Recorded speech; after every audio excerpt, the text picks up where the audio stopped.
16 дугаар зууны үеийн Монголын улс төр шашны соёлын зүтгэлтэн Автайсан хааны эзэмшил Хэрлэн голын саваас хангаан нуруу хөрч нутгийн гол төв нь орхон туулын бэлчээрт байжээ. Автайсан хааны улс төрийн бодлого үйл ажиллагаа нь хоёр үндсэн чиглэлтэй байв. Нэгд дөрвөн ойрдын тусгаарлах оролдлогыг эцэслэж халах ойрдыг нэгтгэнд захирах, хоёрт халахын хаан тулсад шашин ном дэлгэрүүлэх чиглэгдэжээ. 16 дугаар зууны 2 дугаар хагаст Автайсан хаан хүүхрэх хэмээх газар ойрдуудаа ялжээ.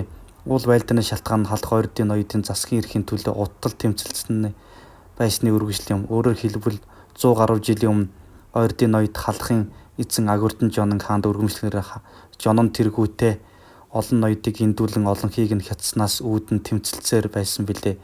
Энэ тулдаанд ойрдын ханаа ноён хонгор ам өргөдөжээ.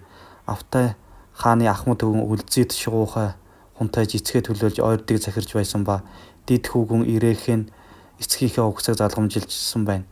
Автайсан хааныг нас барсанд ойрдууд түүнийхүү шуудаг альжээ. Автайсан хаан Монголчин төмөдөөс ирсэн худалдаачдаас Алтан хаан Далайлам Содном жамцыг хүрж шашин дэлгэрүүлж буйг мэджээ.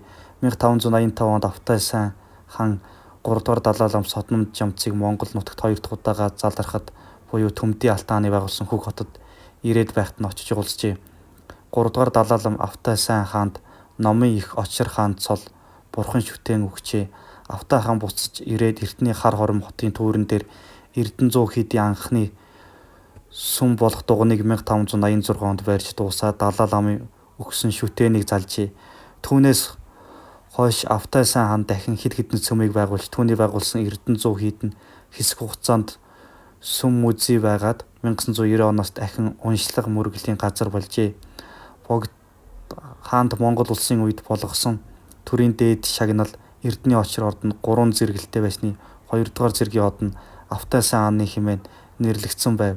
Автайсан хаан шар хулган жил буюу 1588 онд нас баржээ.